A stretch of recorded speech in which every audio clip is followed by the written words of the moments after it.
Namaste, I'm Jeevan Dr. Sapna Gehlot and my session is on diplomacy. Diplomacy यानी कूटनीति। अंतर्राष्ट्रीय राजनीति में कूटनीति का अत्यधिक महत्व है। कूटनीति शब्द अंग्रेजी के डिप्लोमेसी का समानार्थी है। सन 1796 में एडमंड बर्ग ने इस शब्द का प्रयोग किया था। डिप्लोमेसी शब्द की उत्पत्ति ग्रीक भाषा के डिप्लॉन शब्द से हुई, जिसका अर्थ था मोड़ना अथवा दौरा करना होता। डिप्लोमेसी शब्द का प्रयोग विभिन्न अर्थों में किया जाता है।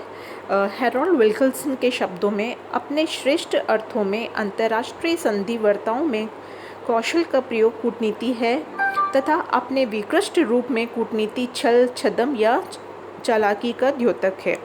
ऑर्गेन्स्की के अनुसार कूटनीति दो या दो से अधिक राष्ट्रों के सरकारी प्रतिनिधियों के बीच होने वाली संधि वार्ता की प्रक्रिया को इंगित करती है।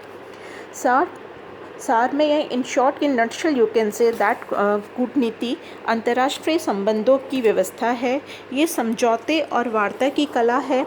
ये राष्ट्रहित की अभिवृद्धि का साधन है। कूटनीति के मुख्य लक्ष्य है राष्ट्रहित की रक्षा। कूटनीति का महत्वपूर्ण लक्ष्य यह है कि वे अपने देश की प्रादेशिक अखंडता के साथ राजनीतिक एवं आर्थिक अखंडता की भी रक्षा करे। कूटनीतिक अपने राष्ट्रीय हितों की उपलब्धि के लिए मित्र देशों के साथ अपने मैत्री संबंधों को दृढ़ बनाती है तथा ऐसे शक्तियों को तटस्थ बनाती है जिनमें राष्ट्रीय हितों को हानि पहुंचाने की संभावना है।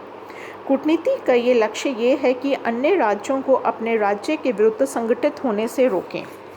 युद्ध आज भी अंतर्राष्ट्रीय राजनीति का एक तथ्य है।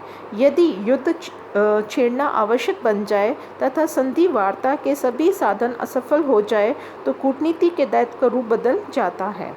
वर्तमान में व्यावसायिक कूटनीतिक अंतर्राष्ट्रीय जीवन का एक सर्वाधिक सक्रिय पहलू बन गया है। अब प्रत्येक राज्य ये जान गया है कि व्यापार को राजनीतिक कार्यों में प्रमुख साधन के रूप में प्रयुक्त किया जाए। राष्ट्र हित की उपलब्धि के लिए कूटनीति को अपने सभी उपलब्ध साधनों द्वारा दूसरे देशों के साथ सद्भावनापूर्ण संबंध स्थापित करने चाहिए। कूटनीति के कार्य, अगर इनके कार्य देखेंगे तो कूटनीति अपने में दूसरे राज्य के बीच विभिन्न विषयों पर समझौता वार्ता करने का महत्वपूर्ण माध्यम है। कूटनीति का अन्य महत्वपूर्ण कार्य दूसरे राज्यों की राजनीतिक परिस्थितियों का निरीक्षण करते रहना और उनका पूरा प्रतिवेदन अपनी सरकार को भेजना है। कूटनीति का अन्य कार्य विदेश में स्थित अपने देश के नागरिकों की संपत्ति, जीवन एवं अन्य हितों की रक्षा करना। कूटनीतिक दूसरों के देशों में अथवा अंतर्राष्ट्रीय संगठनों में अपने राज्य की सरकार प्रतिनिधित्व करते हैं। वे अपने देश की दृष्टिकोण को बड़ी चतुरता, स्पष्टता व सापेक्षता या संक्षिप्तता के साथ प्रस्तुत करता है। राज्य ने निरंतर अपने राज्य और अपनी नीतियों के प्रति सद्भावना बनाने के कार्य में संलग्न रहता है। कूटनीतिक स्वदेश तथा ग्रहणकर्ता राज्यों के बीच आर्थिक, सांस्कृतिक और वैज्ञानिक क्षेत्र में मैत्रीपूर्ण संबंधों की स्थापना करना है।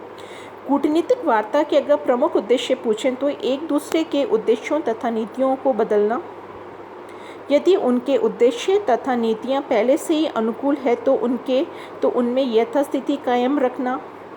किसी विवादास्पद प्रश्न का समाधान करने के लिए समझौता करना। कूटनीति के साधन में मुख्य 3 प्रकार के साधन होते हैं। एक होता है अनुनय, दूसरा समझौता और तीसरा शक्ति की धमकी। कूटनीति या राजनीति के जो यंत्र हैं या जो इंस्ट्रूमेंट ऑफ डिप्लोमेसी है, संबंधित राष्ट्रों की राजधानियों में विदेश मंत्रालय द्वारा भेजे जाने वाले राजनयिक प्रतिनिधि एवं विदेश नीति का ये विदेश नीति का एक मस्तिष्क है।